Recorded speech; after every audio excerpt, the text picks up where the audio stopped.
नमस्कार, स्वागत है आप सभी का ज्ञान सम्मान के मंच पे।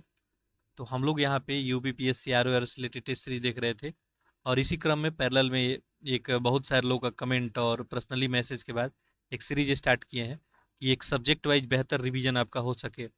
और वैसे में जो है रिवीजन के लिए सबसे बेहतर क्या है, आपका पीवाईक्यू है। और पीवाईक्यू यदि जो भी आज तक स्टेट पीसीएस हुआ है, ठीक है, चाहे यूपीएससी को भी ले लें या जो भी वनडे एग्जाम होता है, चाहे यूपी में देखे, बिहार में देख ले या उत्तराखंड की बात कर ले, हिमाचल प्रदेश। तो अगर इन सब सारे क्वेश्चन का कलेक्शन यदि एक हम लोग देख लेते हैं तो इससे बेहतर आपके लिए रिवीजन कुछ हो नहीं सकता है। तो आप जहाँ से भी रिवीजन करते हैं, जिस भी कंटेंट से रिवीजन करें और उसके बाद आके इस टेक्स्ट को अटेम्प्ट करें। और पिछला दिन हम इसके ऊपर बात किए थे, तो ये सीरीज आप सभी के लिए काफ़ी बेहतर रहने वाला है। और हम बताए थे कि एक सीक्वेंस में हम लोग यहाँ पे इस सीरीज को कंप्लीट करेंगे। और जैसे कि हम लोग कल एनालिसिस में देखे थे कि जो आपका मॉडर्न हिस्ट्री है, आधुनिक भारत का इतिहास, इसका वेटेज जो है, या यूपी का एग्जाम आप कोई दे रहे हैं, यूपी पीसीएस है, या आरओ हो गया, या बिहार में बीपीएससी हो गया, अभी आपका बिहार टीचर का एग्जाम होने वाला है, या इसके अलावा यूपीएससी की बात करें या कोई अन्य स्टेट में भी जाएं, तो मॉडर्न हिस्ट्री का वेटेज काफ़ी ज़्यादा है। तो वैसे में हम लोग हिस्ट्री में मॉडर्न हिस्ट्री से स्टार्ट किए हैं और ये हम लोग टॉपिक वाइज काम कर रहे हैं यहाँ पे। तो पिछला दिन एक टॉपिक हम लोग देख चुके थे और ये था आपका उत्तरवर्ती जो है मुगल सम्राट जो थे, यानी मुगलों का पतन जो है, और उसी के पैरेलल में यूरोपीय कंपनी का आगमन हुआ। तो आज हम लोग देखने जा रहे हैं यूरोपीय कंपनी का आगमन। पिछले दिन आपको टॉपिक ये दिया गया था कि आप लोग ये टॉपिक पढ़ के आएंगे, तो आज भी एक टॉपिक आपको हम मेंशन कर देंगे जो टॉपिक आपको पढ़ के आना होगा, और उसका टेस्ट जो है अगले जो है लेक्चर में होगा। अच्छा, जहाँ तक टेस्ट सीरीज की बात है, टेस्ट सीरीज भी आपको मिलती रहेगी। आरओ से रिलेटेड अभी टेस्ट सीरीज मिलते रहेगा। उसके अलावा जो भी एग्जाम है, जैसे यूपीएससी हो गया, यूपीपीसीएस हो गया, तो आप लोग धैर्य बना कर रखेंगे, आप लोगों को भी टेस्ट सीरीज यहाँ पे प्रोवाइड किया जाएगा। अभी आरओ से रिलेटेड बात करें तो धी से हम टोटल 14 टेस्ट कंप्लीट कर दिए हैं आपका। तो जो रिमेनिंग होगा हम लोग करेंगे। वैसे ही आपका जीएस वर्ल्ड से जो है फेज 1 में टेस्ट कंप्लीट कर दिया गया है, फेज 2 भी आपका कंप्लीट होने वाला ही, एक टेस्ट उसमें बचा हुआ है। फेज 3 का हम लोग टेस्ट करेंगे। साथ साथ पीसीएस मंत्रा से हम लोग टेस्ट कर रहे थे और इसमें 7 टेस्ट कराया गया है। तो ये सारा टेस्ट जो लोग नहीं देखे हैं वो लोग जाके देख सकते हैं। प्लेलिस्ट में जाएंगे आप, यूपी पीसीएस आरओ करके सेक्शन होगा, उसमें सारा आपको सीक्वेंस में वीडियो मिल जाएगा। इसके अलावा आरओ का प्रीवियस ईयर क्वेश्चन कराया गया था, तो जो लोग देखना चाहते हैं जाके देख सकते हैं। ठीक है, तो आइए अब हमारे साथ पैरेलली आप लोग अटेम्प्ट करेंगे। इसमें टोटल जो है आपको 84 प्रश्न है अप्रॉक्स। तो ये 84 प्रश्न हम लोग देखने वाले हैं, यूरोपीय कंपनी के आगमन से किस किस प्रकार का प्रश्न बनाया गया है। और ऐसे ही आपके एग्जाम में प्रश्न बनेंगे, ऐसा नहीं कुछ बिल्कुल ही अलग अद्भुत ऐसा बन जाएगा जो आपको कभी देखे ही नहीं होंगे। तो ये क्वेश्चन करने के बाद आपका कॉन्फिडेंस लेवल हाई हो सकता है। यदि आप मान लीजिए 80% क्वेश्चन यदि सॉल्व कर लेते हैं तो बहुत अच्छा लेवल का तैयारी है आपका इस टॉपिक के ऊपर। यदि आप मान लीजिए कम से कम 70%, 70 से 80% आपका क्वेश्चन सही होता है, तो समझिए आपका तैयारी का स्तर ठीक है। अगर इससे कम होता है तो समझिए कि आपके कंटेंट में कुछ प्रॉब्लम है। तब आपको कंटेंट पे सोचना होगा कि आप ही जो कंटेंट पढ़ रहे हैं, जो बुक वगैरह पढ़ रहे हैं, वो सफिशियंट नहीं है। ठीक है, चलिए, तो आप लोग नंबरिंग कर लेंगे 1 से 84 तक, 1 से लेके 84 तक नंबरिंग कर लेंगे। या दूसरा काम कर सकते हैं, आपके पास ओएमआर सीट है, ओएमआर सीट ले लें और पैरेलली मेरे साथ एक एक क्वेश्चन को अटेम्प्ट करें। अच्छा, एक बात और, जैसा मैं बताया था, इस लेक्चर को आप लोग अधिक से अधिक शेयर कर दें। जो लोग भी देख रहे हैं तो अधिक से अधिक इसको शेयर कर दें। चाहे आपका जो भी भाई बंधु दोस्त मित्र जो भी है आपका, चाहे इंग्लिश मीडियम से ही क्यों ना हो, तो उसके लिए भी ये जरूरी ही है। और यहाँ पे प्रश्न जो है बाइलिंगुअल में है, तो इंग्लिश हिंदी दोनों में है, तो उनको किसी को प्रॉब्लम होने वाला नहीं है। तो इसको अधिक से अधिक शेयर कर दें, एटलीस्ट एक लोग जो है 4-5 लोग से शेयर कर दें, जिससे ये कंटेंट ज़्यादा से ज़्यादा लोगों तक पहुँच सके। चूँकि इसके बारे में पहले हम डिस्कशन कर चुके हैं कि कोई अपना एक प्रॉपर टीम नहीं है, कि मेरा टीम जो है इस लेक्चर को अधिक से अधिक जो है आपको इस जो है डिजिटल ज़माने में जगह जगह पहुंचाएगा। तो आप लोग ये हेल्प कर सकते हैं, और न जाने आपके हेल्प से हो सकता है कोई व्यक्ति जो है आगे चला जाए, तो आपके लिए काफ़ी अच्छा बात होगा। ठीक है, तो मैं ये बार बार बोलता हूँ कि आपको जहाँ से भी कंटेंट मिले, मैं नहीं बोल रहा हूँ कि इसी चैनल पे आपको कहीं से भी कोई बेहतर कंटेंट मिलता है तो उसको अधिक से अधिक आप जरूर शेयर कर देंगे। चलिए, तो एक एक करके प्रश्न देखते हैं और आप लोग हमारे सामने हल करें। तो देखिए, पहला प्रश्न है यहाँ पे, निम्नलिखित में से कौन जो है अफ्रीका में सबसे पहले व्यापारियों के रूप में पहुंचे, जो कि अंत अफ्रीका में यूरोपीय उपनिवेश की स्थापना का कारण बना? फ्रेंच हो गया, स्पेनिश, पुर्तगाली या डच? सीडीएस 2020 का, इसलिए मैं बोला कि लेक्चर हर एक किसी के लिए है।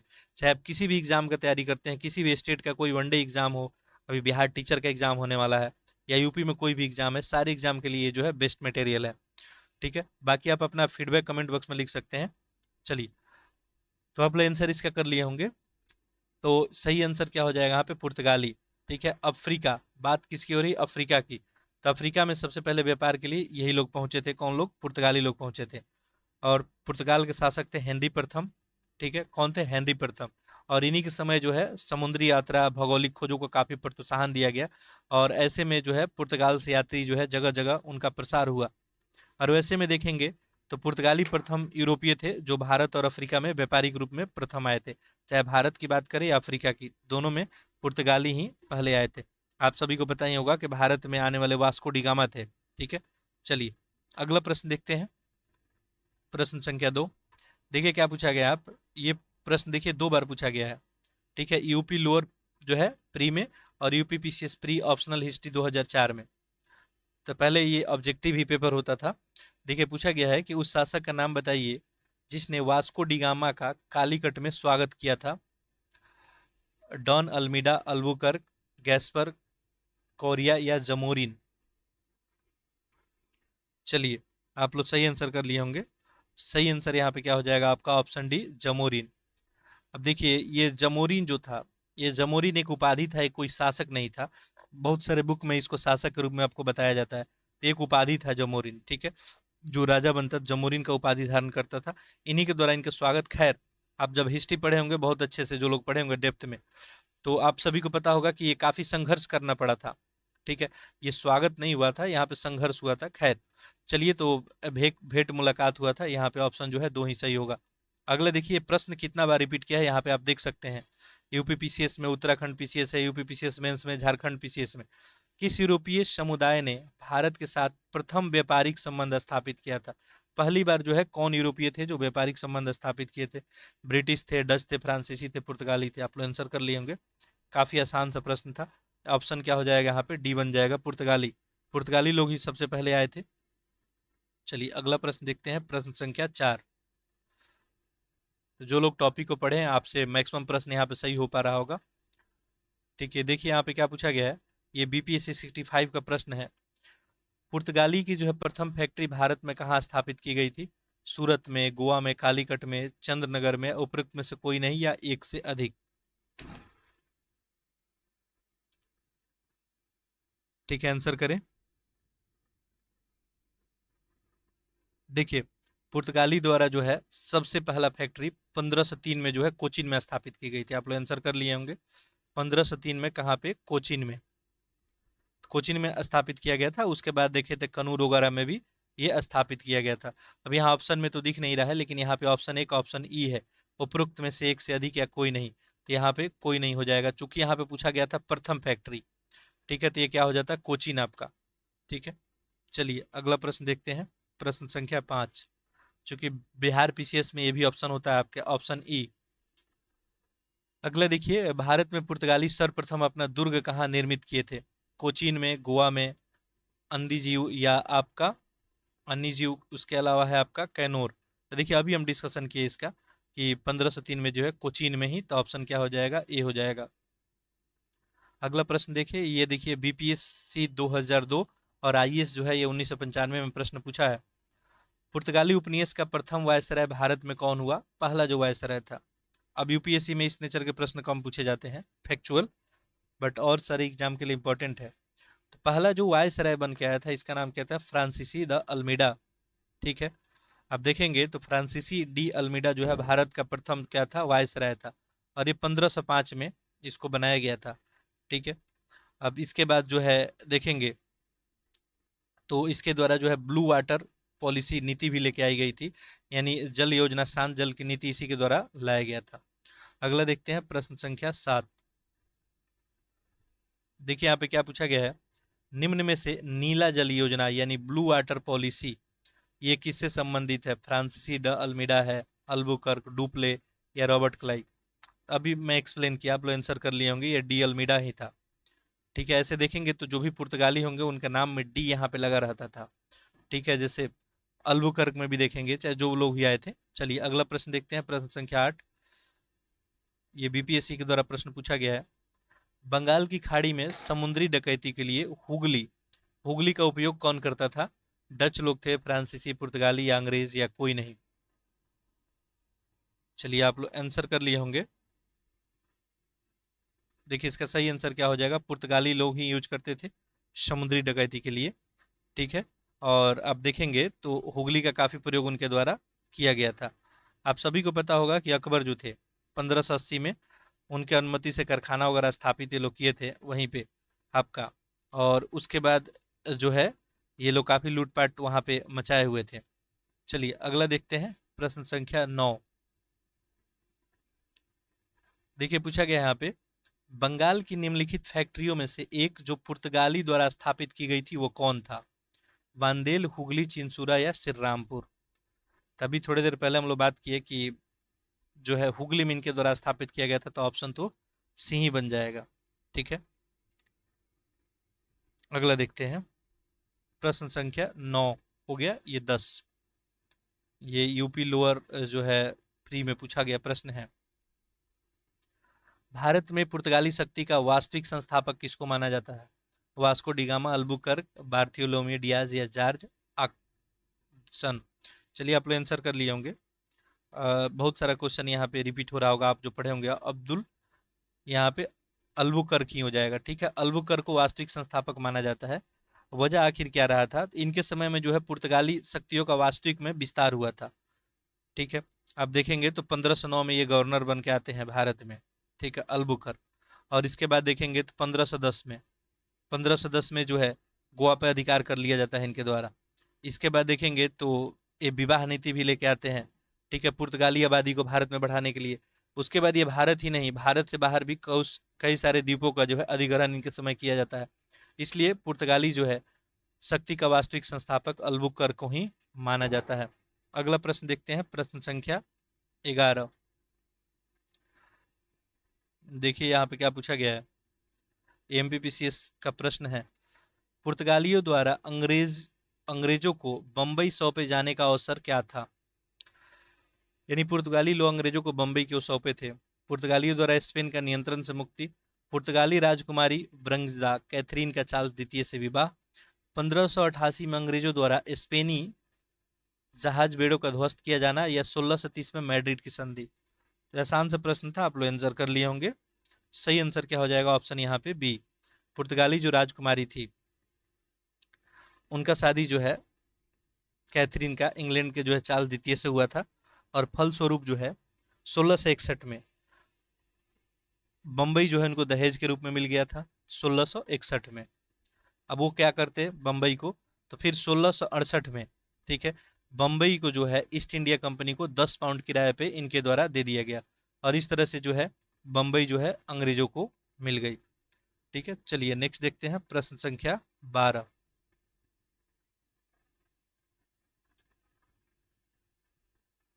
देखिए यहाँ पे पूछा गया था कि ब्रिटिश ईस्ट इंडिया कंपनी ने बम्बई किससे लिया था, तब इससे प्रश्न रिपीट हो रहा है हो, तो पुर्तगालियों से इनको बम्बई मिला था। अगला प्रश्न देखिए,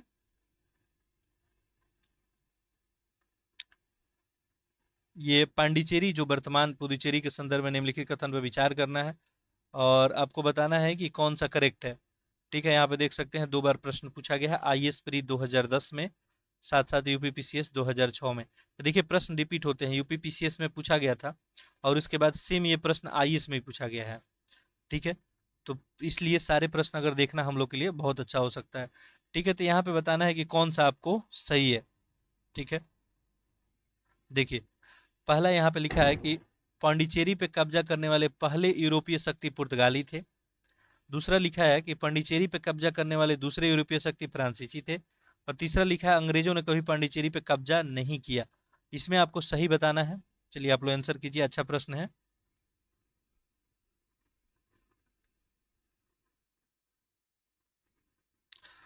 अब देखिए यहाँ पे लिखा है कि पांडिचेरी पे कब्जा करने वाले पहले यूरोपीय शक्ति पुर्तगाली थे। देखिए पांडिचेरी पे जो है अगर बात करें तो शासन स्थापित करने वाले जो है पहले यूरोपीय शक्ति कौन थे? फ्रांसीसी थे। तो पहला स्टेटमेंट तो आप गलत कर देंगे सीधा। ठीक है, लेकिन ये जो है पांडिचेरी पे कब्जा करने वाली बात पहले यूरोपीय शक्ति पहले ही नहीं थी, ये बाद में ये लोग पांडिचेरी पे पुर्तगाली लोग भी कब्जा किए थे। पांडिचेरी पे कब्जा करने वाले दूसरे यूरोपीय शक्ति फ्रांसीसी थे। तो ये स्टेटमेंट भी आपको क्या हो जाएगा, सही नहीं रहेगा। और यहाँ पे नेक्स्ट लिखा है कि अंग्रेजों ने कभी पांडिचेरी पे कब्जा किया ही नहीं। ठीक है, तो ये भी जो होगा आपको बात जो है सही नहीं होगा। ठीक है, जब अंग्रेज और फ्रांसीसियों का युद्ध हुआ था, यानी तीसरा युद्ध जब चला था कर्नाटक का 1761 में, ठीक है, तो पांडिचेरी पे जो है अंग्रेजों का कब्जा हो गया था, फिर बाद में वो फ्रांसीसियों को लौटा दिए थे, तो कब्जा इनके द्वारा किया गया था। तो चलिए ऑप्शन देखते हैं, और इस तरह ऑप्शन यहाँ पे जो है सही पूछा गया था, तो सही ऑप्शन अपने को दिख नहीं रहा है। तो यहाँ पे देखिए कोई आंसर यहाँ पे सही नहीं माना जाएगा। तो यहाँ पे देखिए स्टार मार्क्स भी लगा हुआ है, इस प्रश्न में स्टार लगाया गया है। चलिए आगे देखते हैं, प्रश्न संख्या 14।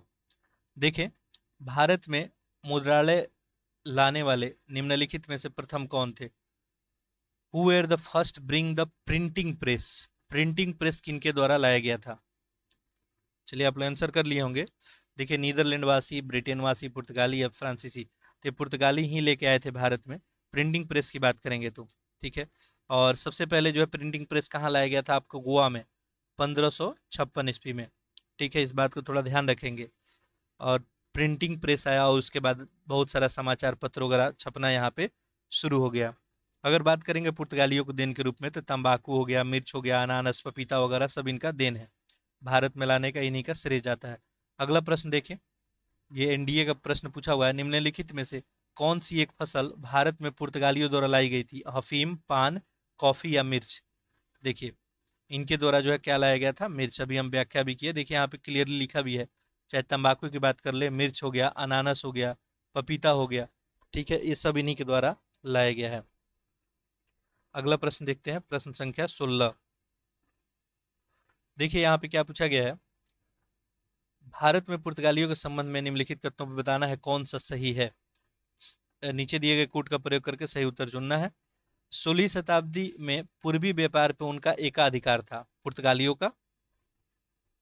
परम में उनका बंबई पे स्वामित्व था। उनके पास कोचीन, दीव, दमन के व्यापारिक बस्तियां भी थी। मुगलों ने उन्हें किसी भी व्यापारिक छूट से वंचित किया था। अब इसमें आपको सही बताना है, बहुत ही अच्छा प्रश्न है, आंसर करें। देखिए ये पहला स्टेटमेंट तो बिल्कुल ही करेक्ट है कि 16वीं शताब्दी में सबसे पहले अगर पूर्वी व्यापार पर देखा जाए तो एकाधिकार ही था, सबसे पहले यही आए थे। प्रारंभ में इनका बंबई में स्वामित्व था, अभी हम लोग थोड़ी देर पहले कि 1661 में जो है ये दहेज में दिया गया, ठीक है, चार्ल्स जो है द्वितीय को। उससे पहले तो इन्हीं के पास था ये, तो ये भी बात क्या है, सही है। इसके बाद देखिए कोचीन, दीव, दमन की बात करें तो व्यापारिक बस्तियां इनके द्वारा बनाई गई थी। कोचीन में जो देखेंगे तो 1503 में। देखिए ये सब जो भी मैं एक्सप्लेनेशन बताता हूँ इसको याद रखेंगे आप लोग, और यदि आप अपने कॉपी में नोट कर लेते हैं तो बहुत अच्छी बात है।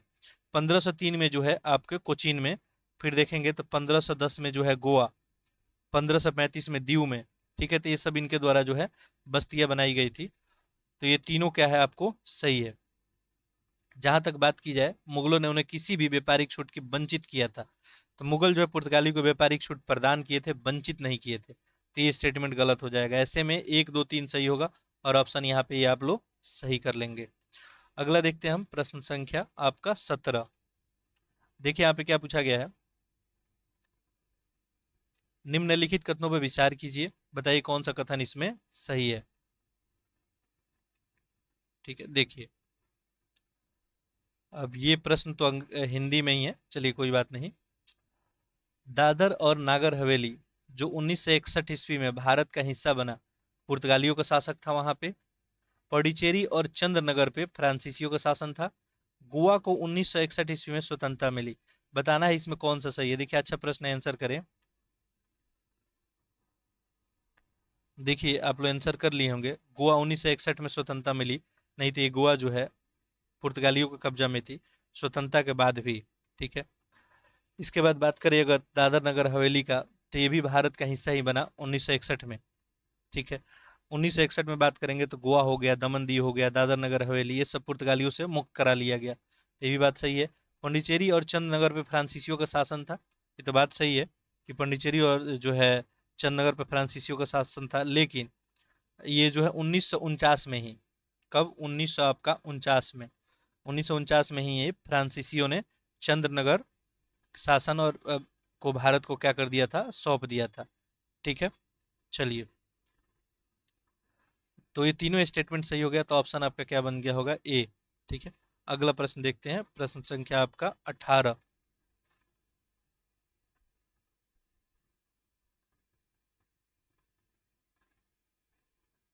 देखिए यहाँ पे क्या पूछा गया है, अगस्त 1947 के पश्चात भी किस औपनिवेशिक शक्ति के भारत में 15 अगस्त 1947 के पश्चात किस औपनिवेशिक शक्ति के विरुद्ध स्वाधीनता संघर्ष जारी रखना पड़ा? फ्रेंच थे, ब्रिटिश, डच या पुर्तगाली? तो आप लोग क्लियरली बता सकते हैं, अभी हम लोग थोड़ी देर पहले चर्चा की है। ठीक है, कौन थे? पुर्तगीज ही थे। 1961 तक संघर्ष जारी रहा। 1961 के बाद हम लोग जो है गोवा वगैरह जो है इस सब को मिला लिए थे। अगला देखिए, प्रश्न संख्या 19। इसमें पूछा गया है कि 15 अगस्त 1947 के बाद भारत का कौन सा भाग पुर्तगाली के अधीन बना रहा? गोवा, सिक्किम, पांडिचेरी या अंडमान एंड निकोबार? तो आप इसका भी आंसर कर सकते हैं, ये कौन था? गोवा था। अगला देखिए, ये पूछा गया है कि स्वतंत्रता के पूर्व उपनिवेश जो पुर्तगाली आधिपत्य के नियंत्रण में रहा, स्वतंत्रता पूर्व। ठीक है, तो ये बताना है दादरा नगर हवेली है, पांडिचेरी, लक्षद्वीप, दमन है, दू। कूट का प्रयोग करते हुए सही उत्तर बताना है, आंसर करें इसका। देखिए यहाँ पे क्या पूछा गया आपका, the former colonies of independence which were under Portuguese जो है, तो स्वतंत्रता के पूर्व जो है उपनिवेश जो पुर्तगाली आधिपत्य पर नियंत्रण रहे थे, कौन थे? इसका आंसर क्या हो जाएगा? देखिए, दादर नगर हवेली था, बिल्कुल बात सही है। दमन एंड दीव भी था। ठीक है, पुर्तगालियों का निवेश था स्वतंत्रता से पहले, ये बात क्या है, सही है। तो ऑप्शन यहाँ पे क्या हो जाएगा, 1 और 4। आप लोग कमेंट में बताएंगे। ये पंडिचेरी जो है, अभी थोड़ी देर पहले चर्चा भी की है, आप लिख सकते हैं पंडिचेरी और लक्षद्वीप किनके कब्जे में था। ठीक, अगला देखिए, ये आपका यूपीएससी जो है 1994, झारखंड पीसीएस जो है 2006 में पूछा गया है। भारत के साथ व्यापार के लिए सर्वप्रथम संयुक्त पूंजी कंपनी किन लोगों ने आरंभ की थी? संयुक्त पूंजी कंपनी, अच्छा प्रश्न है। पुर्तगाली, डच, फ्रेंच या डेनिश? देखिए, तो संयुक्त पूंजी की कंपनी जो है ये डच की कंपनी, डच वाली कंपनी संयुक्त पूंजी की थी। डच को हॉलैंड के नाम से भी जाने जाते हैं। तो संसद के द्वारा प्रस्ताव पारित किया गया था, और डच क्या थी, एक संयुक्त कंपनी थी। तो संयुक्त पूंजी की एक कंपनी थी, और भारत के साथ जो है व्यापार करने के लिए उन लोग को आज़ादी दिया गया था कि जाके आप व्यापार कर सकते हैं। कंपनी का नाम इनका था रिंगदे जो है वेस्ट इंडीज कंपनी। ठीक है, ये डेनमार्क की कंपनी थी। चलिए अगला देखते हैं, प्रश्न संख्या 22। देखिए, पूछा गया है कि डच ईस्ट इंडिया कंपनी ने किस वर्ष अपनी फैक्ट्री पटना में स्थापित की थी? ये बीपीएससी में प्रश्न पूछा गया है, तो स्टेट स्पेशल हो गया ये थोड़ा सा। चलिए आंसर आप लोग कर लिए होंगे, राइट आंसर क्या हो जाएगा, 1632। ठीक है, देखिए 1602 में अभी हम बात किए कि वेरिंग वेस्ट इंडीज कंपनी यानी डच ईस्ट इंडिया कंपनी जो है ये भारत आ गई थी, और 1623 तक कई क्षेत्रों में अंग्रेज को भी हराए थे ये लोग। तो स्थिति शुरुआत में इनकी बहुत अच्छी थी। ठीक है, उसके बाद डच देखेंगे तो बंगाल में अपना पहला फैक्ट्री डच लोग कब लगाते हैं, 1627 में। ठीक है, इसके बाद 1632 में जो है आप देखेंगे तो पटना में लगाया गया। 1653 में बात करेंगे अगर, ठीक है, तो 1653 में इनके द्वारा चिंसूरा, वहाँ भी इनके द्वारा जो है फोर्ट वगैरह का निर्माण कराया गया। जनरली डचों के बारे में बात करेंगे तो ये जो है सूरत हो गया आपका, अहमदाबाद, मसूलीपट्टनम, चिंसूरा, पटना, नागपट्टनम, ये सब व्यापारिक कोठी वहाँ पे अपना खोले थे। भारत से अगर बात करें तो सूती वस्त्र, सोरा और रेशम और हफीम का व्यापार ये लोग करते थे डच लोग। ठीक है, अगला प्रश्न देखते हैं, प्रश्न संख्या 23। देखिए, आप पूछा गया है बंगाल में निम्न में से कौन सा कारखाना डचों ने स्थापित किया था? बंदेल, हुगली, चिंसूरा या श्रीरामपुर? अभी आप पहले आंसर कर लिए होंगे, चिंसूरा। अभी हम बात किए थे थोड़ी देर पहले। ठीक है, चिंसूरा जो है 1653 में इनके द्वारा फैक्ट्री यहाँ पे लगाया गया था। अगला देखें, प्रश्न संख्या 24। देखिए, यहाँ पूछा गया है, ये यूपीपीसीएस का प्रश्न है। देखिए, निम्नलिखित में से किन स्थानों पर डचों ने अपने व्यापारिक अड्डे स्थापित किए थे डच के द्वारा? नागपट्टनम, चिंसूरा, मसूलीपट्टनम, सूरत, भरूच, आगरा, कोचीन, अहमदाबाद, पटना या उपरोक्त सभी? आप लोग आंसर कर लिए होंगे। ऑप्शन क्या हो जाएगा यहाँ पे? डी ही बनेगा। देखिए नागपट्टनम, चिंसूरा, मसूलीपट्टनम की बात किया जाए, भरूच, सूरत हो गया, आगरा हो गया, पटना, अहमदाबाद, सब जगह डच कंपनी अपनी फैक्ट्री लगाई थी। अगला देखिए प्रश्न संख्या 25। पूछा गया है कि डच लोग द्वारा भारत में व्यापार के लिए किन बंदरगाहों का प्रयोग किया जाता था? देखिए पुलिकट, नागपट्टनम है, मसूलीपट्टनम, ये सभी आप लोग आंसर कर लिए होंगे अभी तक। ठीक है, ये सभी जो है ये लोग यूज करते थे व्यापार के लिए, तो ऑल ऑफ एबव ही हो जाएगा। अगला देखें, यहाँ पे आप देख भी सकते हैं। ठीक है, मसूलीपट्टनम 1605 में, पुलिकट 1610 में, सूरत 1616 में, भीमलीपट्टनम 1641 में, नागपट्टनम 1650 में, ये सब जो है व्यापार का इनका केंद्र हुआ करता था। अगला देखते हैं हम लोग प्रश्न संख्या 26।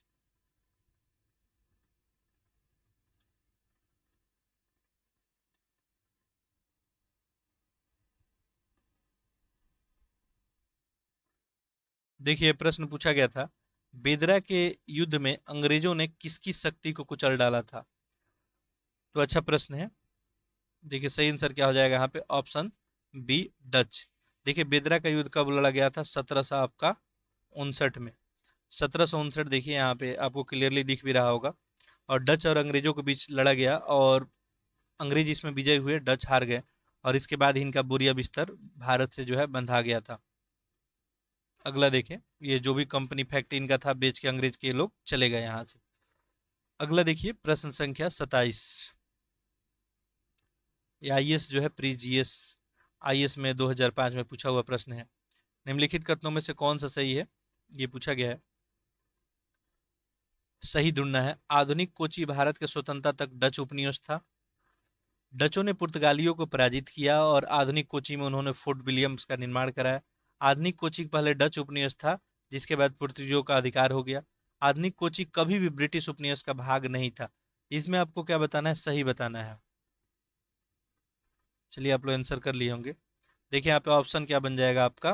बी, डचों ने पुर्तगीज को पराजित किया था, ये बात सही है। आधुनिक कोचिंग में उन्होंने फोर्ट विलियम कॉलेज का भी निर्माण किया था। बाकी सब तो यहाँ पे सही नहीं है।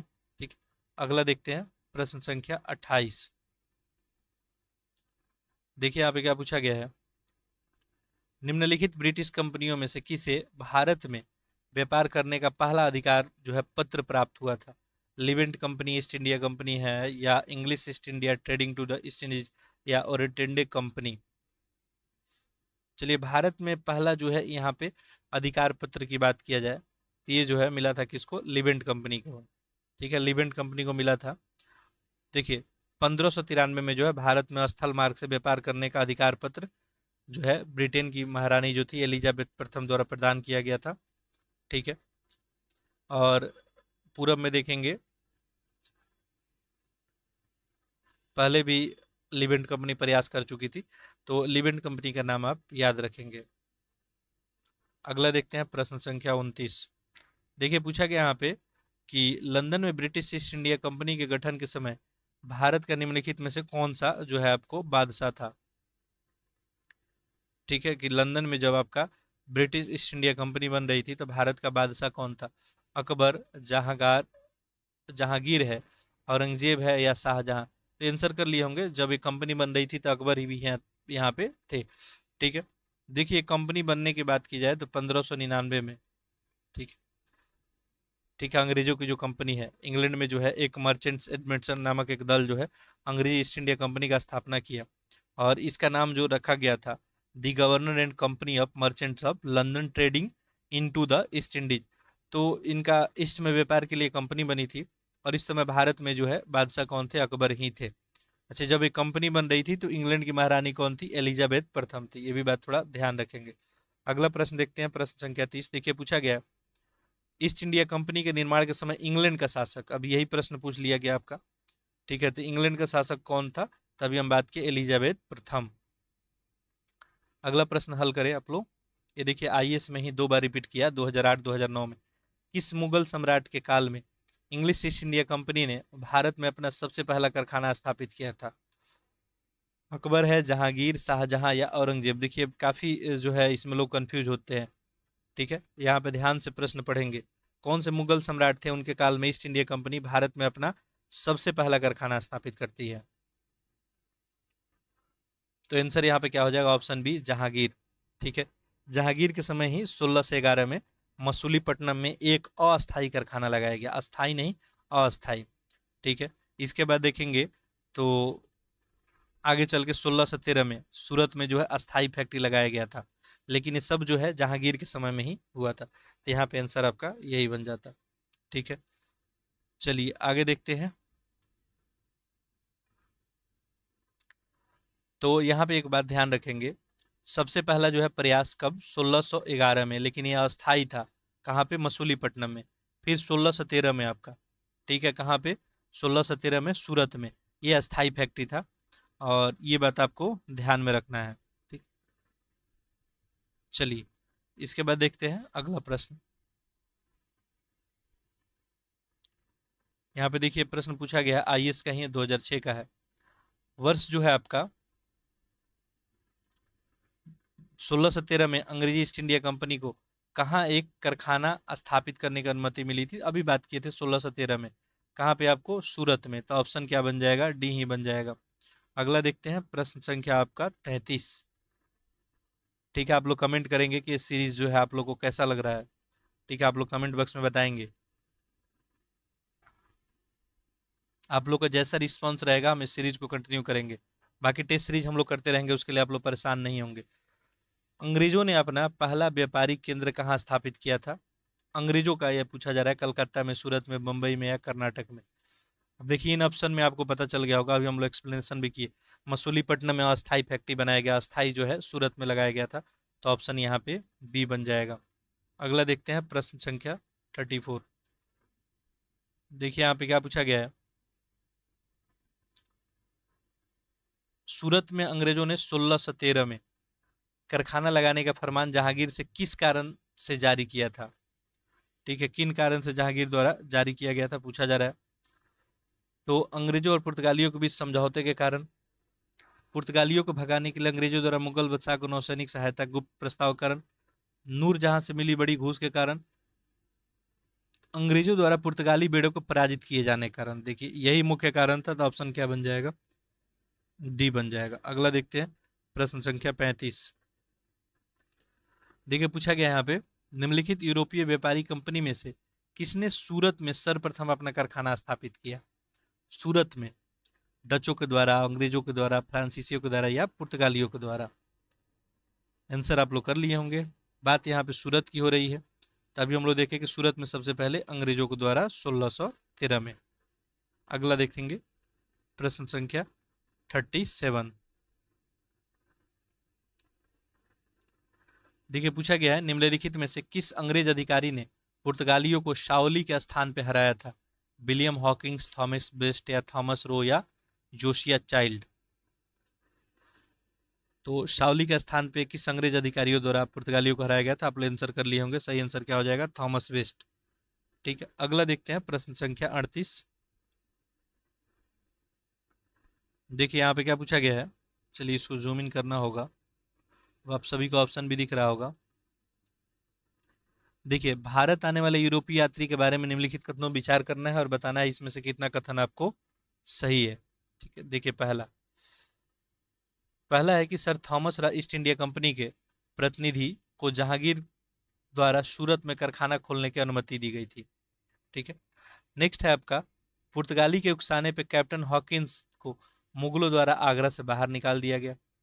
नेक्स्ट देखें, कश्मीर की अपनी यात्रा पे फादर जो है मानसेरेट ने अकबर के साथ यात्रा की थी। अब इसमें सही कथन बताना है, आप लोग आंसर करें।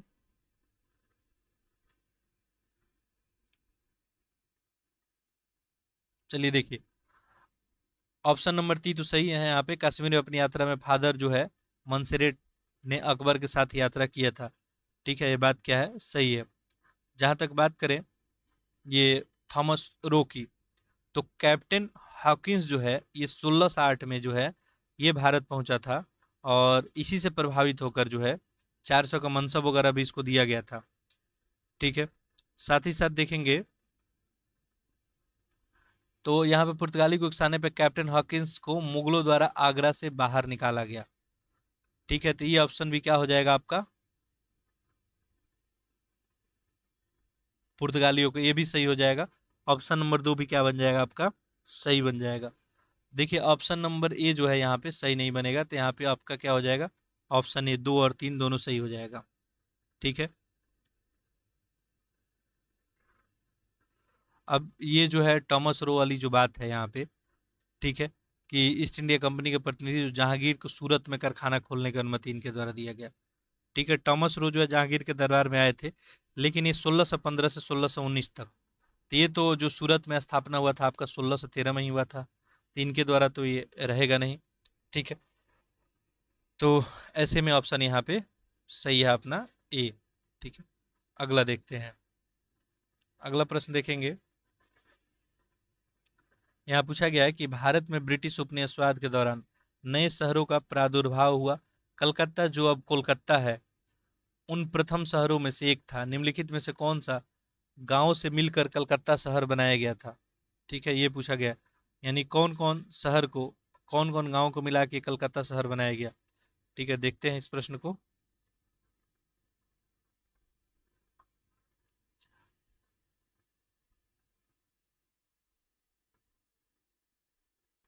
वन मिनट, देखिए ये आपका ऑप्शन रहा, आंसर करें आप लोग इसका। देखिए सही आंसर कर लिए होंगे बहुत सारे लोग यहाँ पे। ऑप्शन क्या हो जाएगा, सी, सूतानटी, कालीकता और गोविंदपुर। ठीक है, इन्हीं को मिलाकर जो है जॉब चरनाक के द्वारा 1690 में, ठीक है 1690 ईस्वी में कलकत्ता शहर जो है बनाया गया था, जो आज कोलकाता के नाम से आपको जाना जाता है। अगला देखते हैं प्रश्न संख्या 40। देखिए पूछा गया यहाँ पे, निम्नलिखित में से कौन कोलकाता का संस्थापक था, तो अभी बात की इसके ऊपर, ये जॉब चरनाक ही थे। अगला देखिए, कलकत्ता किसके द्वारा बसाया गया था। देखिए कितने बार ये प्रश्न रिपीट किया जा रहा है, तो ये जॉब चरनाक के द्वारा ही बसाया गया था। अगला प्रश्न देखिए, फोर्ट विलियम की प्रेसिडेंसी किस वर्ष अस्तित्व में आई थी।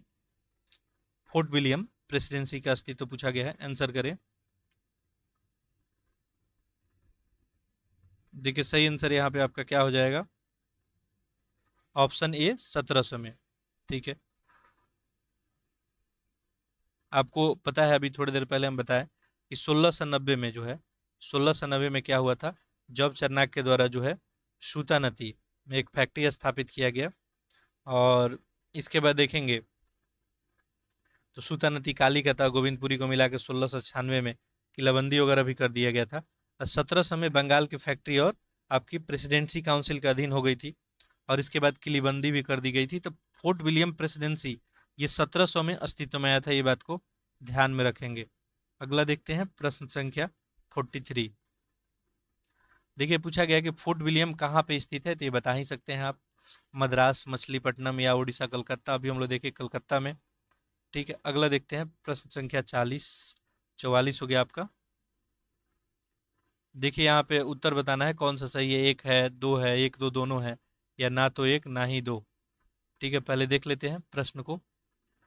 अंग्रेजों की बंगाल में पैठ के विषय में निम्नलिखित कथनों में कौन सा सही है, ये बताना है।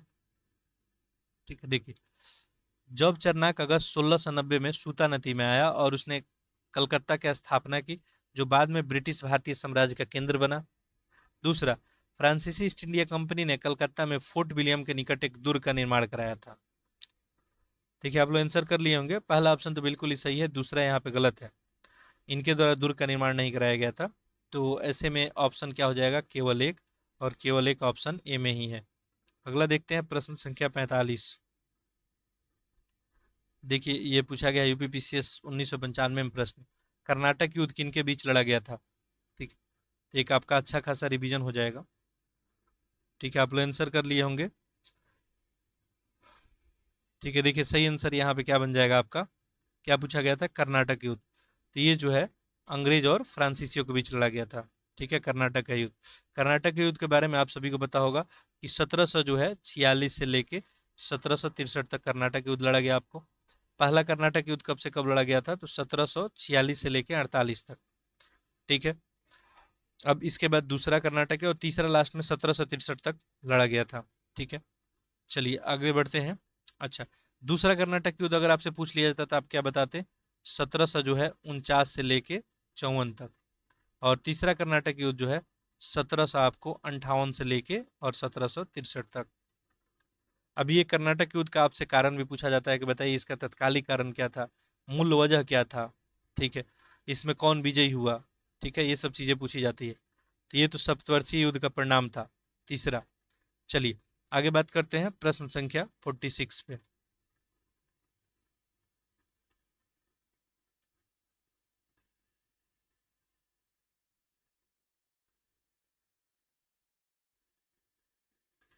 देखिए ये प्रश्न है आपका, निम्नलिखित में से कौन सा एक अंग्रेज एवं फ्रांसीसियों के बीच पहले कर्नाटक युद्ध का मूल कारण था। देखिए मैं बताया कि ऐसा ऐसा प्रश्न भी आपके एग्जाम में जो है पूछा जाता है कि आखिर ये कर्नाटक युद्ध का मूल कारण क्या था, ठीक है। तो यहाँ पे लेकिन ध्यान देना है आपको, मूल कारण पूछा गया है, आंसर करेंगे आप।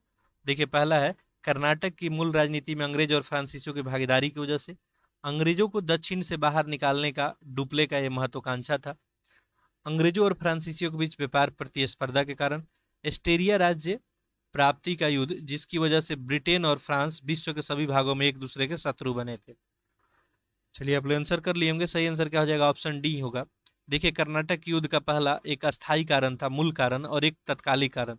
तो तत्कालिक कारण तो आपका क्या बना था इसमें कि जहाजों का अधिग्रहण जो कर लिया गया था, ठीक है, ये जो है तत्कालिक कारण बना था। लेकिन अस्थायी कारण यही था क्योंकि जो है ऑस्ट्रेलिया में जो है आपको संघर्ष चल रहा था, और वैसे में जो है ब्रिटेन और फ्रांस के द्वारा जगह जगह जो है लड़ा जा रहा था, और वैसे में उसका एक परिणाम था, ठीक है।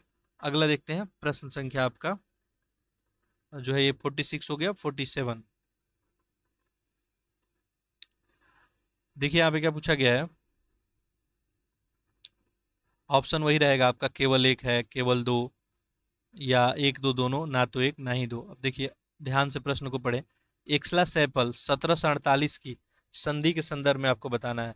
पहला कर्नाटक युद्ध की समाप्ति पे हुआ था, अंग्रेजों का मद्रास पुनः प्राप्त हो गया था, कौन सा इसमें सही है ये आपको बताना है। देखिए अभी थोड़ी देर पहले हम बात किए कि पहला कर्नाटक युद्ध कब हुआ था, 1746 से लेके 48 तक। चलिए आंसर आप लोग कर ले इसका। सही आंसर तो यहाँ पे क्या हो जाएगा, एक और दो दोनों सही है यहाँ पे, ठीक है। देखिए पहला कर्नाटक युद्ध कब हुआ था, 1746 से 48 तक, ठीक है। और 1748 में जो है एक्सला सैपल की संधि के तहत इसको रोक दिया गया और ये समाप्त हो गया, और अंग्रेजों को जो है मद्रास क्या कर दिया गया, पुनः दे दिया गया था। तो ये बात दोनों सही था। अगला देखते हैं हम लोग प्रश्न संख्या 48। देखिए पूछा गया है यहाँ पे, 1760 का प्रसिद्ध वांडीवास का युद्ध अंग्रेजों द्वारा किसके खिलाफ लड़ा गया था। वांडीवास का युद्ध फ्रांसीसियों के खिलाफ, मैसूर, स्पेन या कर्नाटक। यहाँ पे कर्नेटिक है, ठीक है। देखिए सही आंसर आप लोग कर लिए होंगे। ये बांडीवास का युद्ध जो है किससे हुआ था, फ्रांसीसियों से ही हुआ था। कब, 1760 में। तो याद रखेंगे डेट भी, 1760 में जो है बांडीवास का युद्ध अंग्रेज और फ्रांसीसियों से हुआ था। अब प्रश्न उठा कि इसमें कौन विजित रहा, तो इसमें अंग्रेज जीत गए और फ्रांसीसी लोग इसमें हार गए थे, ठीक है। बांडीवास का जो युद्ध चल रहा था उसमें अंग्रेजी सेना की ओर से आयरकुट और फ्रांसीसी सेना की ओर से काउंट डी लाली, ये लोग नेतृत्व कर रहे थे, ठीक है। अगला देखते हैं प्रश्न संख्या 49। देखिए प्रश्न पूछा गया यहाँ पे, उस फ्रांसीसी सेनापति का नाम बताइए जो 1760 के वांडीवास के युद्ध में पराजित हुआ था। तभी बताए थे आपको, काउंट डी लाली, ठीक है। ये डुप्ले जो है तो चले गए थे, ठीक है, इनको बुला लिया गया था पहले ही, लाली ही थे। और अंग्रेजों की तरफ से कौन थे, आयरकुट थे। अगला प्रश्न देखिए, प्रश्न संख्या 50। अगला पूछा गया है कि निम्नांकित युद्धों में से किस एक ने भारत में फ्रेंच के भाग्य का निर्णय कर दिया, यानी फ्रेंच का भाग्य यहाँ से तय हो गया। पहले कर्नाटक युद्ध में बक्सर, प्लासी या बांडीवास।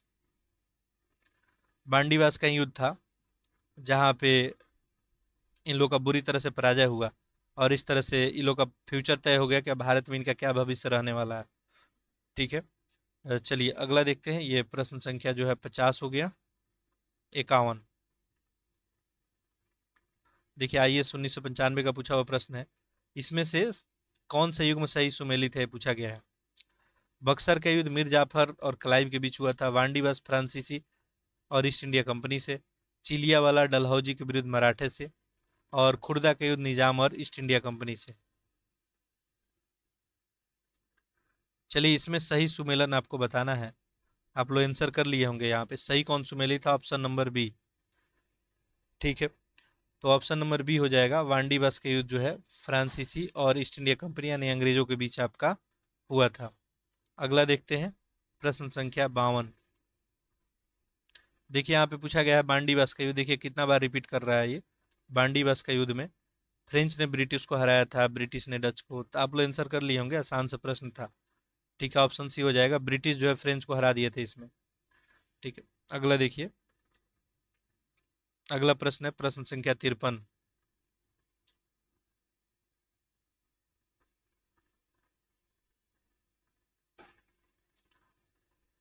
देखिए यहाँ पे क्या पूछा गया है, पुर्तगालियों के विरुद्ध अंग्रेजों की सफलता में निम्नलिखित में से कौन सा कारण नहीं था? ये पूछा गया, बताइए कौन सा कारण इसमें नहीं था। ऑप्शन आप सबके सामने दिख रहा होगा। भारत में पुर्तगालियों की बढ़ती अलोकप्रियता, पुर्तगालियों के घटते संसाधन, अंग्रेजों की नाविक शक्ति, मुगलों और अंग्रेजों के पारस्परिक संबंध। यानी कौन सा कारण नहीं था जो पुर्तगाली के विरुद्ध अंग्रेज अगर सफल हो रहे थे, इसमें कौन कारण नहीं था? बहुत अच्छा प्रश्न है। देखिए ऑप्शन क्या हो जाएगा, डी। ऐसा कुछ नहीं था कि मुगल और अंग्रेजों के बीच बहुत शानदार जबरदस्त संबंध था और इसकी वजह से पुर्तगाली लोग असफल हो रहे थे। ठीक है, तो अंग्रेज और पुर्तगाली के विरुद्ध जो है सफलता में देखें तो नौसेना संसाधन में काफी वृद्धि हुआ था। ठीक है, नाविक शक्ति अंग्रेजों की काफी मजबूत हुई थी। उसके बाद देखेंगे तो पुर्तगाली थोड़ा अलोकप्रिय भी हुए थे अपने जो है नीतियों की वजह से। ठीक है, बहुत सारे मंदिर मस्जिदों को तोड़ा गया था, गिरजाघर बनाया गया था। ठीक है, तो ये सब भी था। इसके बाद देखेंगे तो पुर्तगाली के संसाधन तो घटे थे, ये भी सब सही होगा। ठीक है, चलिए आगे बढ़ते हैं। अगला देखिए, प्रश्न संख्या 54।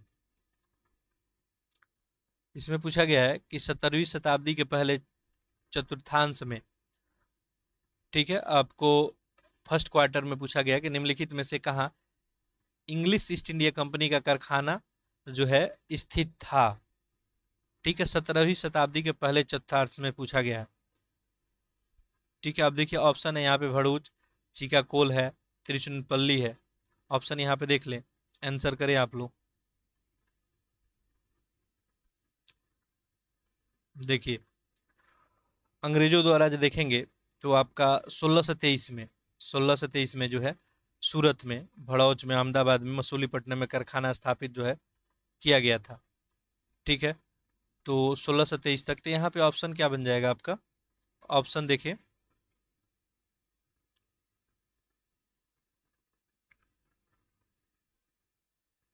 ऑप्शन आपका ए बन जाएगा। ठीक है, केवल भरूच हो जाएगा।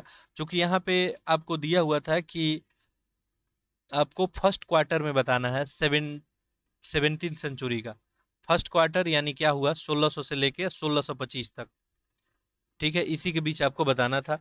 1623 में यही कंपनी बनी थी, तो यही ऑप्शन सही हो जाएगा। ठीक है, यूपीएससी आईएएस प्री 2021 का प्रश्न है ये। तो आप देख सकते हैं ये यूपीएससी जो है 2021 का प्रश्न है। तो ये थोड़ा सा गहराई आपसे या नॉलेज भी डिमांड यहाँ पे किया गया है। ठीक है, आपको ईयर यदि याद नहीं रहता तो आप कोई भी आंसर कर सकते थे, और थोड़ा सा आपके लिए कंफ्यूजिंग हो सकता था। ठीक है, इसके अलावा इसमें अगर ध्यान देंगे आप लोग, ठीक है, तो सूरत, भड़ौच, अहमदाबाद, आगरा और मसूलीपट्टनम में कारखाना इनके द्वारा स्थापित किया गया था 1623 तक। ये सब उसके बाद की है। ठीक है, अगला देखिए। यानी इस प्रश्न के एनालिसिस के बाद आपको क्या समझ में आता है कि आपकी इन्फॉर्मेशन में थोड़ा एग्जैक्टनेस भी चाहिए और आपको जो है डाटा याद भी होना चाहिए। ऐसा कुछ जरूरी नहीं है, केवल कंसेप्ट से काम नहीं चलेगा, आपको डाटा भी याद होना चाहिए। यह भी लेटेस्ट प्रश्न था आपका। मद्रास में इंग्लिश ईस्ट इंडिया कंपनी के अधिवास के स्थान को किस नाम से जाना जाता था?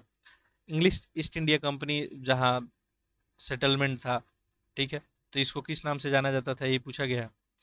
Fort William, Fort Saint George, Elphinstone circle या मार्बर पैलेस। बात कहाँ की हो रही है? मद्रास। अभी हाल फिलहाल मद्रास जो है चेन्नई तमिल को तो हम लोग बोलते हैं। तो यहाँ पे ऑप्शन क्या हो जाएगा? Option B, Fort Saint George. ठीक है, अगला देखते हैं, प्रश्न संख्या 56। देखिए पूछा गया है कि फोर्ट सेंट जॉर्ज भारत में किस राज्य में स्थित है? आप बता सकते हैं आप। अभी बात किए तमिलनाडु। ठीक है, अगला देखिए। आप एक अगर ध्यान देते होंगे तो एक बात आप देख रहे होंगे कि प्रश्न के पेरीमीटर में भी कुछ प्रश्न बनाए जा रहे हैं। ठीक है, यानी उससे रिलेटेड कोई और फैक्ट है तो आपसे पूछा जा रहा है। निम्नलिखित किलों में से ब्रिटिश ने किसका सबसे पहले निर्माण किया था? फोर्ट विलियम का, फोर्ट सेंट जॉर्ज का, फोर्ट सेंट डेविड का, या फोर्ट सेंट एंजेलो का? देखिए, फोर्ट सेंट जॉर्ज ही इनके द्वारा सबसे पहले बनाया गया था, तो ऑप्शन बी ही सही होगा। ये आईएएस 2007 का प्रश्न पूछा गया था। भारत में अंग्रेजी ईस्ट इंडिया कंपनी की प्रथम प्रेसिडेंसी कहाँ थी? मद्रास में, मसूलीपट्टनम, सूरत या हुगली में? तो ये आपको मद्रास में ही हो जाएगा। देखिए, तो 1639 में जो है आपको देखेंगे तो अंग्रेज जो है फ्रांसीसी डे मद्रास में एक जो है किला बनाने का अनुमति उसको मिल गया, और वहीं पे जो है सबसे पहला प्रेसिडेंसी भी बनाया गया। इसके बाद देखेंगे तो 1658 ईस्वी तक तो बंगाल, बिहार, उड़ीसा वगैरह सब अंग्रेज का जो है वहाँ पे किला वगैरह बनाया गया। अगला प्रश्न देखते हैं, प्रश्न संख्या 59। ठीक है, पूछा है कि प्रारंभ में ब्रिटिश ईस्ट इंडिया कंपनी का लक्ष्य क्या था? ठीक है, व्यापार और भूभाग था, व्यापार भूभाग नहीं था, केवल भूभाग, उपरोक्त में से कोई नहीं? आंसर करें। देखिए, प्रारंभ में बात किया गया, इनिशियल दौर में जो भी ब्रिटिश कंपनी आई थी तो उसका केवल और केवल उद्देश्य क्या था? तो व्यापार करना ही उद्देश्य था, तो ऑप्शन बी हो जाएगा। इसका भूभाग उद्देश्य नहीं था, ये तो बाद में इनका मनोबल बढ़ा, यहाँ की स्थिति परिस्थिति को देखते हुए साम्राज्यवाद की चाह उनमें बाद में जगी थी, तो इनिशियल में बात ये नहीं था। अगला देखते हैं, प्रश्न संख्या 60। देखिए, पूछा गया है निम्नलिखित में से कौन से स्थान पे ईस्ट इंडिया कंपनी के शासनकाल में प्रमुख औद्योगिक केंद्र नहीं थे? ठीक है, कौन से स्थान पे नहीं थे? इलाहाबाद और ग्वालियर में, नागपुर से नासिक तक, बनारस और अहमदाबाद, लखनऊ और पूना में? ईस्ट इंडिया कंपनी का शासन काल में प्रमुख औद्योगिक केंद्र नहीं था, ये पूछा जा रहा है। देखिए, आंसर क्या हो जाएगा यहाँ पे? ऑप्शन ए, इलाहाबाद और ग्वालियर। इलाहाबाद और ग्वालियर में औद्योगिक केंद्र नहीं था, यहाँ पे जो है राजनीतिक केंद्र जो है ये था। ठीक है, उसके बाद देखेंगे तो मुंबई, अहमदाबाद हो गया आपका, लखनऊ हो गया, नागपुर से लेके नासिक तक हो गया। ठीक है, तो ये सब में जो है औद्योगिक केंद्र के रूप में स्थापित था। अगला देखते हैं, प्रश्न संख्या 61।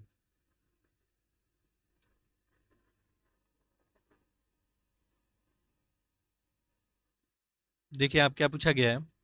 भारत में ईस्ट इंडिया कंपनी की सफलता का राज क्या था? ठीक है, आपको ये बताना है। देखिए, भारत में राष्ट्रीय भावना की कमी थी, कंपनी की सेना को पश्चिमी प्रशिक्षण मिला था, और उनके पास आधुनिक हथियार भी था। भारतीय सैनिकों में राष्ट्रीय भावना का अभाव था, जिसके फलस्वरूप कोई भी जो उन्हें अच्छा वेतन दे अपनी सेवा में लगा सकता था, या उपयुक्त तीनों? आखिर जो सफलता का मूल्य राज क्या था? चलिए, आप लोग आंसर कर लिए होंगे। सही ऑप्शन क्या हो जाएगा? All of the above. यहाँ पे देखिए, भारत यू में राष्ट्रीय भावना की कमी था, जो भी अच्छा वेतन था उनका सैनिक वगैरह बन जाते थे लोग। ठीक है, कंपनी की सेना को जो है पश्चिमी प्रशिक्षण भी मिला था, ये भी बात सही है।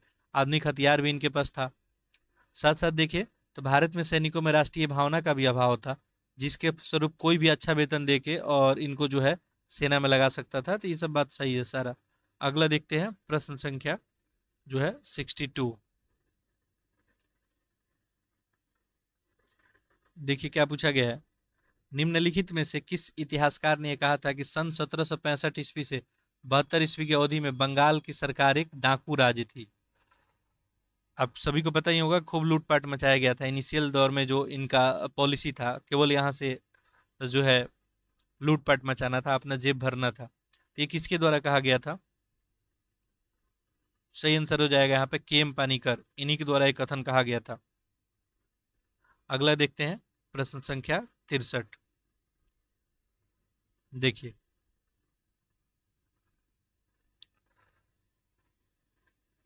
यहाँ पे प्रश्न संख्या 63 अभी रह रहा है। ठीक है, देखिए क्या पूछा गया है।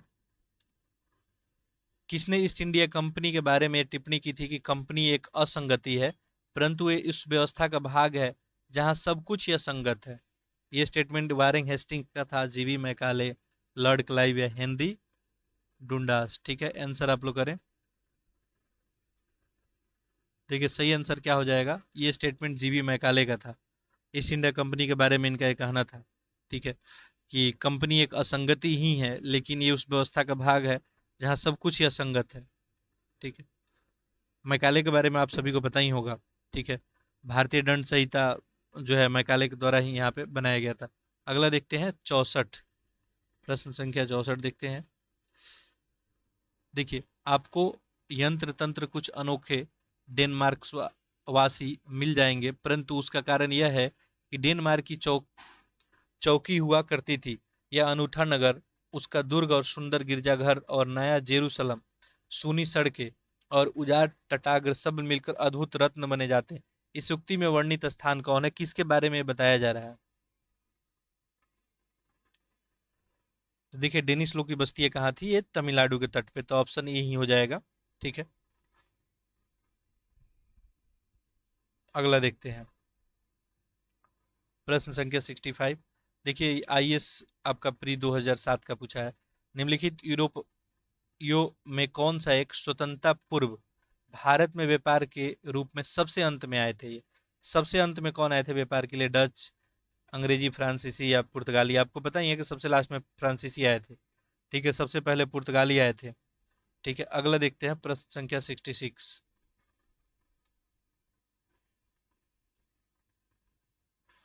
और देखिए, फ्रांसीसियों के बारे में आपको ये बात पता होना चाहिए। ठीक है, कि ये जो है आपको लुई 14वें, इन्हीं के कार्यकाल में मंत्री जो है काल्वर्ट के प्रयास से 1664 में, ठीक है, फ्रांसीसी कंपनी थी देश इंडिसे ओरिएंटलेस, इसका स्थापना किया गया। और भारत में जो है फ्रांसीसी फैक्ट्री फ्रैंक कैरो के द्वारा 1668 में सूरत में बनाया गया। तो फ्रांसीसियों के द्वारा 1668 में सूरत में कंपनी बनाया गया था, पहला ये भी बात याद रखें। देखिए, इनका कंपनी कब बन रहा है? 1664 में। फैक्ट्री कब लगा रहे हैं? 1668 में। ठीक है, मंत्री काल्बर्ट के प्रयासों से ये बन रहा है कंपनी। ठीक है, ये सरकारी कंपनी भी था। ठीक है। अगला देखिए, पूछा है कि फ्रांसीसी ईस्ट इंडिया कंपनी का निर्माण किसके शासनकाल में हुआ था? तो ये आप क्लियरली आंसर कर लिए होंगे, लुई 14वें। अभी हम लोग देखें, इन्हीं के कार्यकाल में जो है इसका निर्माण हुआ था। अगला प्रश्न देखेंगे 67। पूछा गया कि निम्नलिखित में से किसे भारत में फ्रांसीसी कंपनी का स्थापक माना जाता है? तभी हम लोग देखें, काल्बर्ट को ही माना जाता है। ठीक। अगला देखते हैं, ये प्रश्न संख्या कितना था? 67। 68 देखते हैं।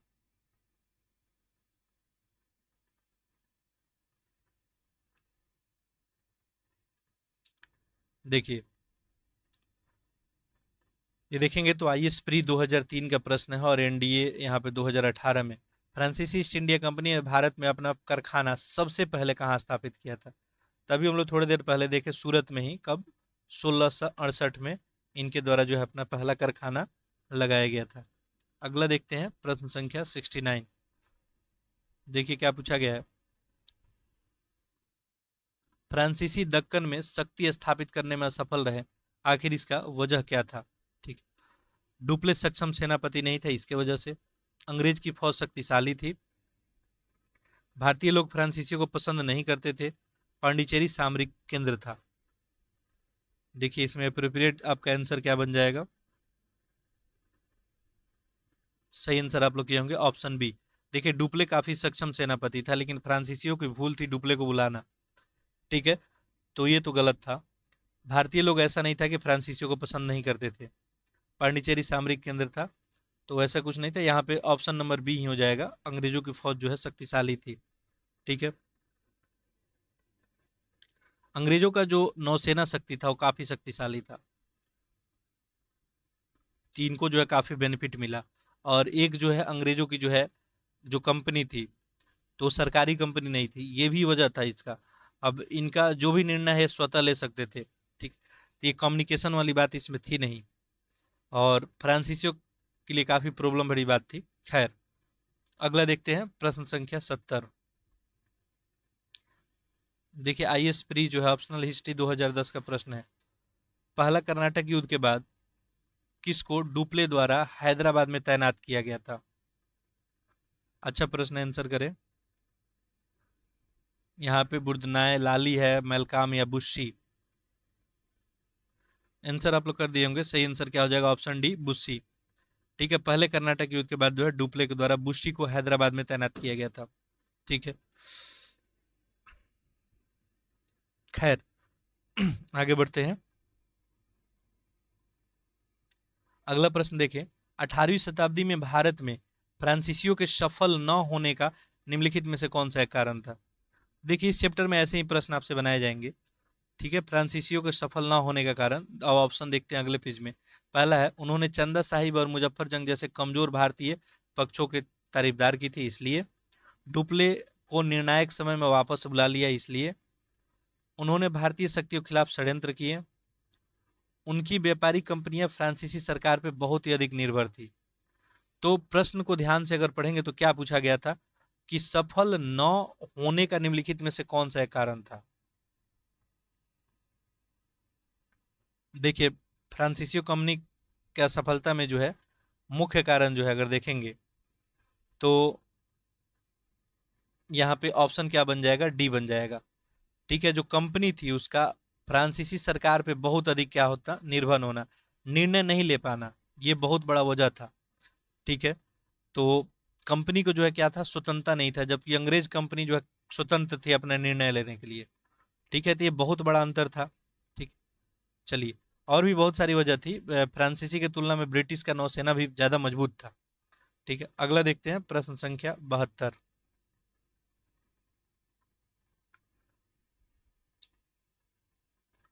देखिए पूछा गया है, भारत में अंग्रेजों की सफलता तथा फ्रांसीसियों की असफलता के कारण संदर्भ में निम्नलिखित कथनों पर विचार कीजिए। वही प्रश्न फिर पूछा गया है। ठीक है, आखिर जो है क्या कारण था? पहला देखिए यहाँ पे ऑप्शन, अंग्रेजों को बंगाल विजय से अपार धन और जनशक्ति मिल गया। अंग्रेजों की बेहतर नौसैनिक ताकत थी। निम्नलिखित जो है कूटों का प्रयोग करके आपको बताना है कौन सा इसमें सही होगा। अब देखिए आप लोग आंसर इसका तो कर ही सकते हैं। ठीक है, अंग्रेजों को जो है बंगाल विजय से अपार धन शक्ति वगैरह भी मिल गया था और उसके वजह से अपना प्रसार करने में काफी आसान होता था और अंग्रेजों की नौसैनिक शक्ति भी बेहतर थी। तो एक और दो दोनों सही है। अब ऑप्शन देख लेते हैं हम लोग। 72 है ये। देखिए तो यहाँ पे option A R O arrow का प्रश्न पूछा गया था। ऑप्शन यहाँ पे सी हो जाएगा, एक और दो दोनों। ठीक है, अगला देखिए, ये आईएएस जो है 1996 का प्रश्न है। निम्नलिखित में से कौन सा पहला यूरोपीय व्यक्ति था जिसने भू क्षेत्र अर्जित करने के उद्देश्य से भारतीय राजाओं के झगड़ों में भाग लेने की नीति पर रम की थी? पहला कौन था ये पूछा है। क्लाइव, डुप्ले, अल्बुकर्क या वारेन हेस्टिंग्स? पहली बार रुचि किसके द्वारा दिखाई गई थी? डुप्ले के द्वारा ही। बाद में इसके पॉलिसी को जो है अंग्रेजों द्वारा अपनाया गया। ठीक है, अगला प्रश्न देखते हैं, प्रश्न संख्या 74। देखिए पूछा गया है, लॉ बुर्दुन इस स्थान का गवर्नर था, कहाँ का? मद्रास, मॉरिशस, पांडिचेरी या इनमें से कोई नहीं? तो ये मॉरिशस का गवर्नर था। लॉ बुर्डन जो है मॉरिशस का गवर्नर था। चलिए आगे बात करते हैं, प्रश्न संख्या 75। ये राजस्थान पीछे इसमें पूछा गया है, कर्नाटक के नवाब पद के लिए फ्रांसीसियों ने किसकी सहायता की थी? अब देखिए कर्नाटक में जो युद्ध चल रहा था तो एक तरफ अंग्रेज जो है साथ दे रहे थे, एक तरफ फ्रांसीसी लोग। अब अंग्रेज लोग हमेशा अपने आप को सही साबित किए हैं कि अब जैसे मान लीजिए कि एक राजा हो गया, कोई शासक हो गया, इसका कोई पुत्र हुआ और एक राजा का मान लीजिए भाई हुआ कोई। ठीक है, अब राजा के बाद ये शासक के बाद कौन शासक बनेगा? तो ऐसे पुत्र को जो है शासक बनना चाहिए जो उस समय चल रहा था। लेकिन यहाँ पे उसका भाई भी ये भी बोला कि क्यों ना हम शासक बन जाए। तो ऐसे में जो है एक तरफ मान लीजिए फ्रांसीसी लोग साथ दे देते थे और एक तरफ अंग्रेज लोग।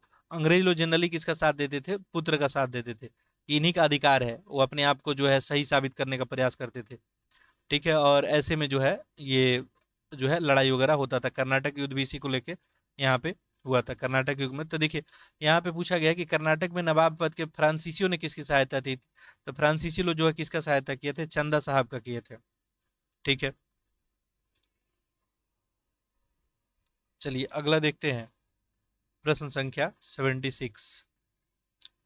पांडिचेरी की स्थापना किसके द्वारा की गई थी? जेम्स मार्टिन के द्वारा, फ्रेक्विन मार्टिन के द्वारा, पेड्रो अल्वेज कैब्रल के द्वारा या आपके डोम जुआऊ के द्वारा? तो ये जो है फ्रेक्विज मार्टिन के द्वारा ही इसका स्थापना किया गया था। 1673 में जो है फ्रेक्विज मार्टिन के द्वारा जो है मुस्लिम सूबेदार शेर खां लोदी, इनसे एक छोटा सा गांव वहां पे लिया गया और एक फ्रांसीसी बस्ती बनाई गई। और फिर 1674 में आपको, ठीक है, पौंडीचेरी जो है आपका विकसित कर दिया गया वहां पे। और ये पांडिचेरी जो है उसके बाद भारत में आज़ादी के समय फिर भारत के पास आया। अगला प्रश्न देखें। देखिए इसमें पूछा गया कौन सा सही है। ठीक है, ये यहाँ पे देख सकते हैं यूपीएससी प्री 2021 का प्रश्न है ये लेटेस्ट प्रश्न है आपका। इन 2021 में पूछा गया था। बाकी 2000 जो है यहाँ पे देखिए पहला है 1 2 दोनों सही है, 2 3 दोनों सही है, 1 3 दोनों सही है, यहाँ पे ओनली है। ठीक है, यानी केवल 1 3 सही है क्या, यानी बाकी सब गलत है। केवल लिखने का मीनिंग क्या हुआ कि और सब गलत है। और लास्ट है कि 1 2 3 तीनों सही है। चलिए इस प्रश्न को देखते हैं। पहला देखिए, संत जो है फ्रांसीसी जेवियर जेसुइट संघ का संस्थापक सदस्यों में से एक था। संत जो है फ्रांसिस जेवियर की मृत्यु गोवा में हुई थी और यहाँ उन्हें जो है एक समर्पित एक गिरजाघर भी है। गोवा में प्रतिवर्ष संत फ्रांसीसी जेवियर को भोज का अनुसंधान किया जाता है। चलिए आंसर करें आप लोग। फ्रांसीसी जेवियर के बारे में यहाँ पे प्रश्न है ये। सही आंसर यहाँ पे क्या बन जाएगा? देखिए सही आंसर बनेगा ऑप्शन नंबर सी। 1 और 3 यहाँ पे सही है, बाकी 2 यहाँ पे सही नहीं है। चलिए इसके बारे में थोड़ा सा बात कर लेते हैं। फ्रांसीसी जो जेवियर थे, ठीक है, इनका जन्म जो है 7 अप्रैल आपको, ठीक है, 1506 को हुआ था। ठीक है, कहाँ पे? स्पेन। ठीक है, स्पेन के राजघराने में इनका जन्म हुआ था। ठीक है, उस समय पोप ने जो है जेsuit मिशनरी बनाकर फ्रांसीसी जेवियर को धर्म प्रचार के लिए क्या किया था? भारत भेजा था। तो ये जो है जेवियर आपको भारत आए थे। और उसके बाद जो है ये गोवा में आपको पता है कि पुर्तगाल का अधिकार था। ठीक है, तो इसके बाद जो है यहीं पे 1552 में, ठीक है, 1552 में देखेंगे तो चीन में, चीन का एक सांगचुआन द्वीप है, यहीं पे इनका मृत्यु हो गया था। लेकिन इनका इच्छा था कि इनको गोवा में दफनाया जाए। तो ऐसे में प्रतिवर्ष जो है संत फ्रांसीसी जेवियर के लिए भोज का अनुसंधान भी किया जाता है। ठीक है, तो ये तीसरा नंबर स्टेटमेंट सही था। और ये संस्थापक सदस्यों में से एक थे, ये भी बात क्या था आपको? सही था। ये गोवा में जो है इनकी मृत्यु नहीं हुई थी। ठीक है, तो यहाँ पे लिखा था आपका कि इनका मृत्यु गोवा में हुआ था। इनका मृत्यु गोवा में नहीं हुआ था। ठीक है, तो इनका मृत्यु हुआ कहाँ था? 1552 में इनका मृत्यु चीन में हुआ था, सांगचुआन द्वीप में। ठीक है, लेकिन इनको दफनाया गया था गोवा में। ठीक है, देखिए थोड़ी यूपीएससी का प्रश्न थोड़ा सा डेप्थ में तो होता ही है। अगला प्रश्न देखते हैं। थोड़ा सा जानकारी आपको जो है वर्टिकल अप्रोच भी रखना पड़ता है। अगला देखिए यूपीपीसीएस का प्रश्न है, 18वीं शताब्दी के अंत तक भारत के किस भाग में यूरोपीय ईसाई मिशनरी अधिक सक्रिय थी? 18वीं शताब्दी के अंत तक, ठीक है, अधिक सक्रिय कहाँ पे थी? बंगाल और असम में, दक्षिणी भारत में, यूपी और बिहार में, बम्बई और गुजरात में।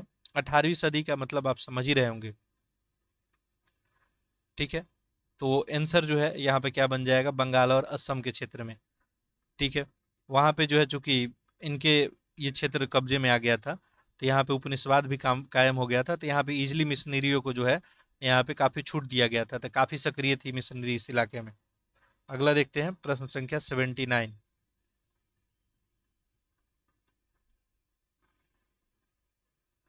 देखिए ये जो है आपको 79 देखिए, ये सुमेलित करना है। तो यहाँ पे चलिए ऑप्शन आप सभी को दिख ही रहा होगा।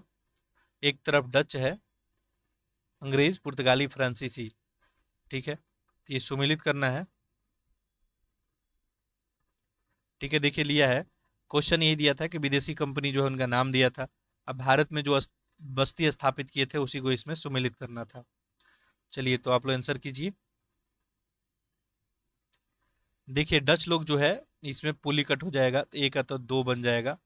ठीक है, पुर्तगीज आपको पता ही है गोवा में, तो यहाँ पे 1 बन जाएगा। इसके बाद देखिए अंग्रेज लोग जो है हुगली में, और फ्रांसीसी लोग यहाँ पे चिंसूरा में। तो ये 2 3 और 1 4, 2 3 1 4 जो है ऑप्शन नंबर सी में है। अगला देखते हैं प्रश्न संख्या 80। देखिए ये भी सुमेलित करना है। और एक तरफ पांडिचेरी, गोवा, ट्रांसगो ट्रांक्योबार है, मद्रास है। तो किन के आधिपत्य में था, यही पूछा गया। ये आरो यारो का प्रश्न पूछा गया था 2016 में। ठीक है, देखिए आंसर करें इसका। तो देखिए पांडिचेरी जो है आप सभी को पता ही है कि फ्रेंच के कब्जे में था, तो 1 या 2 बनेगा। गोवा अभी हम लोग देखे पुर्तगीज के कब्जे में था, तो ये तो 3 ही बनेगा। ट्रांक्योबार की बात करें तो ये डेनिस के कब्जे में था। ये हो जाएगा आपका डेनिस या डेन जो भी दिया है यहाँ पे 4। और मद्रास, तो मद्रास जो है डच के कब्जे में था, तो ये ऑप्शन ए हो जाएगा। 2 3 4 1 और 2 3 4 1 ऑप्शन ए में दिख रहा है। ठीक है, अगला देखते हैं प्रश्न संख्या 81। देखिए ये IS 2003 का प्रश्न है। भारत में यूरोपीय शक्ति के प्रवेश के संदर्भ में निम्न में से कौन सा कथन सही नहीं है? ठीक है, ये गलत आपको ढूंढना है। पुर्तगालियों ने 1499 में गोवा पर कब्जा कर लिया था। अंग्रेजों ने अपना पहला कारखाना दक्षिण भारत के मसूलीपट्टनम में लगाया था। ठीक है, चलिए इसको जूम कर देते हैं। अगला देखें, पूर्वी भारत में अंग्रेजी कंपनी ने 1623 में उड़ीसा में अपना पहला कारखाना लगाया था। डुप्ले के नेतृत्व में फ्रांसीसियों ने 1746 में मद्रास पे कब्जा किया था। इसमें आपको गलत ढूंढना है, आप लोग गलत ढूंढ पाए होंगे। पहला ही ऑप्शन क्लियरली गलत दिख रहा है। ठीक है, देखिए गोवा पे कब्जा आप सभी को पता है कि 1500 जो है कब हुआ था, जो है 10 में, 1510 में गोवा छीना गया था। तो पहला ऑप्शन गलत हो गया, बाकी सब सही है। देखिए अंग्रेजों के द्वारा पहला कारखाना हम बात किए थे कि अस्थायी कारखाना 1611 में मसूलीपट्टनम में, फिर 1613 में अस्थायी कारखाना जो है आपको गुजरात में, 1633 में देखेंगे तो पूर्वी भारत में उड़ीसा में पहला कारखाना लगाया गया था। ये तो बात सही था। डुप्ले के नेतृत्व में फ्रांसीसियों ने 1746 में मद्रास पे कब्जा किया था, ये भी बात क्या था आपको सही था। अगला देखते हैं प्रश्न संख्या 82। देखिए यहाँ पूछा गया है कि निम्न यूरोपीय शक्तियों में भारतीय व्यापार में समय समय पर प्रवेश किया, यानी क्रम लगाना है, कौन पहले आए बाद में आए, ये पूछा गया है। ठीक है, आप लगा सकते हैं, बिल्कुल आसान सा प्रश्न है ये। देखिए सबसे पहले कौन आए थे, पुर्तगाली आए थे, तो पहले 4 हो जाएगा। इसके बाद डच लोग आए,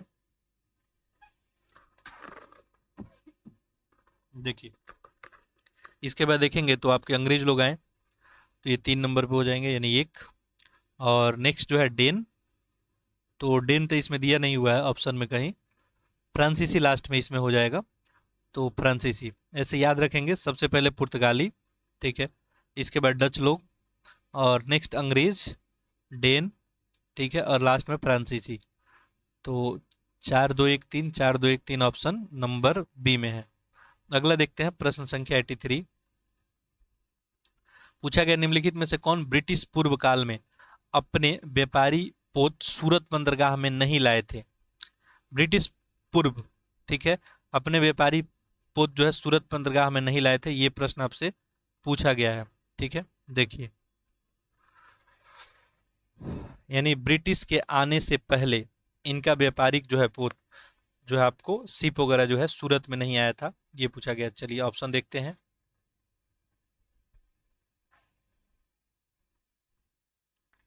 देखिए ऑप्शन से क्लियर हो जाएगा आपका, पुर्तगाली, अंग्रेज, रूसी, जर्मन, अंग्रेजी, अरब, फ्रांसीसी और अरब। कौन नहीं लाए थे इसमें? देखिए तो आंसर आप लोग कर लिए होंगे। सही आंसर क्या हो जाएगा, ऑप्शन बी ही बनेगा, रशियन और जर्मन। ठीक है, अगला देखते हैं प्रश्न संख्या 84। देखें, ये सुमेलित करना है आपको। ठीक है, नीचे दिए गए कोड के हेल्प से, चलिए मिनिमाइज करना ही पड़ेगा।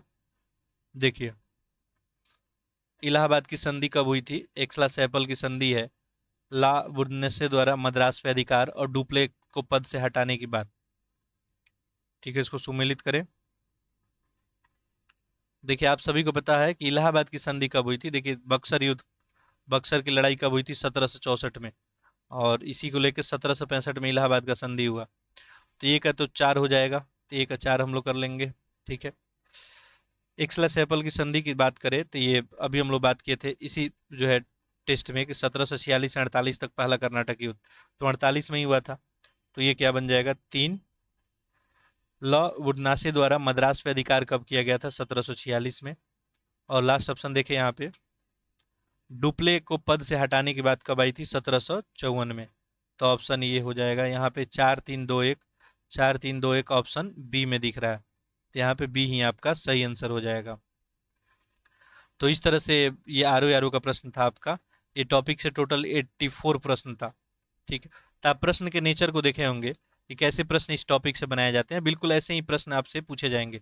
तो इस नज़रिए से आप कर रहे होंगे। आपसे मान लीजिए कि 80% तक सवाल हल हो रहा होगा, तो आप समझे कि बेहतर स्थिति में है इस चैप्टर के ऊपर।